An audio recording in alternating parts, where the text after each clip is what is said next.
8 car brands nobody buys anymore, and they're slashing prices by 25 to 40%. But what dealers won't tell you is that these desperate discounts are already way too late. While you'd expect obscure brands that nobody's heard of, these are mainstream names you absolutely know, brands that were once iconic and dominated American roads, but now they're fighting for survival because reliability and trust have completely collapsed. Dealerships are sitting on months of inventory while buyers stay away, and because they're desperate to move metal, they're sacrificing margins entirely, which only drives brand value further down. Prices are plummeting, yet buyers still aren't coming back, because discounts can't buy back lost trust. In this video, you'll see exactly which 8 brands are crashing hardest and why price cuts won't solve their problems. And number 1, it's an American icon that could disappear within 3 years if their electric gamble fails catastrophically. Number 8, Nissan. Dealers are drowning in inventory that nobody wants to buy, and they're offering discounts up to 20% just to get cars off their lots. Yet customers keep walking away because the brand's reputation has collapsed so dramatically that even massive price cuts can't overcome the damage. The core issue? Their CVT transmissions have turned into a reliability nightmare that's destroyed consumer confidence across the entire lineup. When was the last time you heard someone excited about buying a Nissan?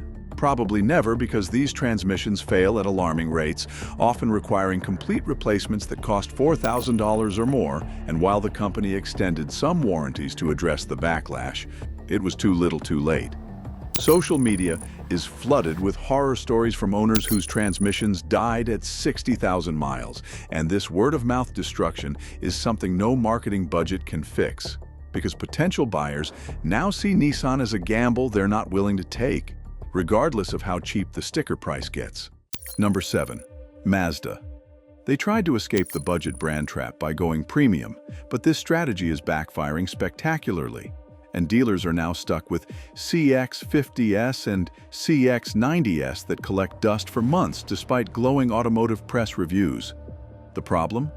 They price themselves into no man's land where they're too expensive to compete with Honda and Toyota, yet they lack the luxury badge recognition to justify those premium prices, which leaves buyers asking a simple question: why pay more for a Mazda? Korean brands offer better warranties and more technology for less money, while Japanese competitors have decades of proven reliability. So Mazda ends up being nobody's first choice. Their excellent driving dynamics, once their core selling point, simply don't matter anymore when buyers are comparing spreadsheets of features and calculating total cost of ownership. Because in today's market, the emotion doesn't win unless you've got the brand prestige to back it up. And Mazda doesn't. Number 6, Jeep. What happens when an iconic American brand built on rugged adventure becomes synonymous with constant dealer visits? Sales collapse, and that's exactly what's happening here. Because reliability problems have gotten so bad that even the legendary Wrangler can't escape the damage. J.D. Power consistently ranks this brand in the bottom quartile for quality, with electrical failures and transmission issues plaguing models across the lineup, yet dealers still try to charge premium prices based on heritage alone. Here's the brutal truth. Adventure and freedom don't mean much when your Grand Cherokee spends more time in the service bay than on the road. Owners are documenting their frustrations all over social media, creating a viral reputation crisis that no marketing campaign can overcome. And while the brand still has loyal fans who love the lifestyle image, that loyalty is eroding fast because modern buyers simply won't tolerate unreliability at any price, regardless of how iconic the 7-slot grille looks. Number 5, Volkswagen. Dieselgate may have faded from headlines years ago, but the trust damage lingers like a permanent stain that no amount of discounting can wash away.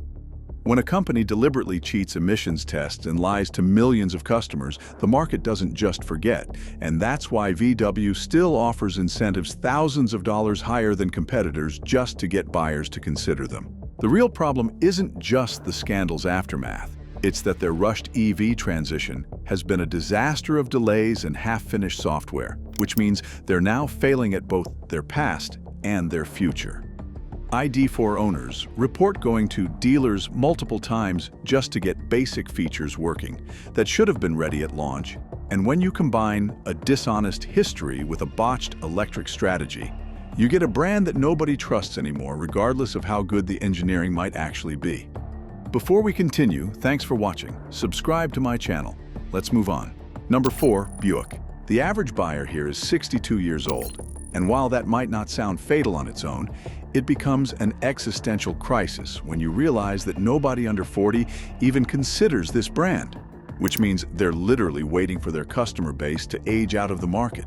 Ask any millennial or Gen Z buyer about Buick, and you'll get blank stares or jokes about their grandparents because the brand has become completely invisible to younger generations despite decades of advertising spending. What makes this even worse is that the cars themselves aren't terrible.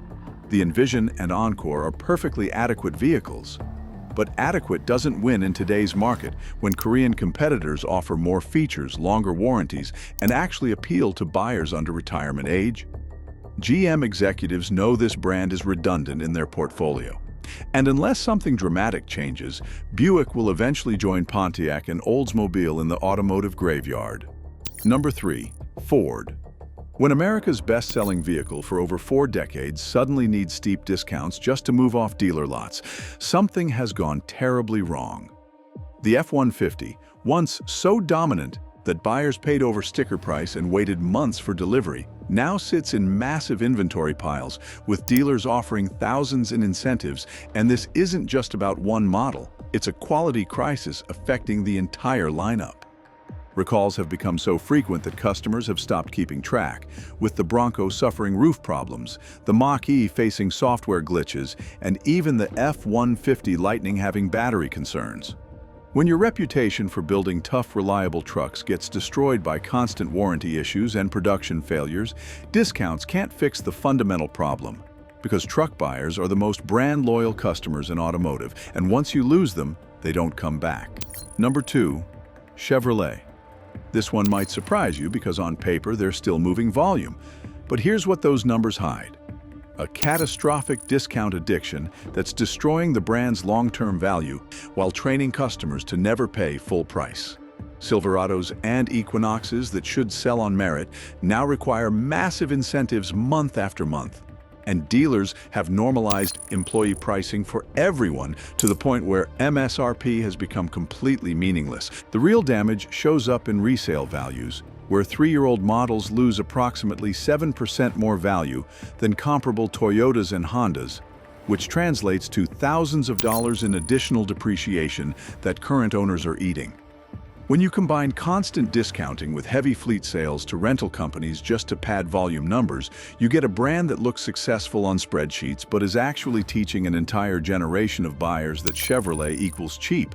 And once that perception sets in, reversing it becomes nearly impossible. Number 1, Cadillac. America's most iconic luxury brand is betting everything on an electric future that its own customers don't want, and this gamble could kill the company within 3 years if it fails. The Lyriq launch has been a disaster of delays and broken promises, with dealers investing millions in EV infrastructure only to receive a trickle of actual vehicles to sell. And this production failure is destroying the already fragile relationship between GM and its dealer network. Here's the existential crisis. Fewer than 30% of current owners want electric vehicles as their next purchase, which means they're alienating their loyal customer base while trying to attract buyers who already have better options from Tesla, Mercedes, and BMW. Unlike European luxury brands that can balance electric transitions with continued combustion engine sales, they've gone all in on EVs with no backup plan. And if adoption rates don't meet projections or infrastructure development falls short, there's no safety net. When you force a century-old luxury brand to abandon what made it successful and bet everything on technology that your core customers reject, you're not building the future. You're risking extinction. These brands prove that discounts can't fix broken trust, failed strategies, or customers who've already walked away. Which one surprised you most? Drop a comment below.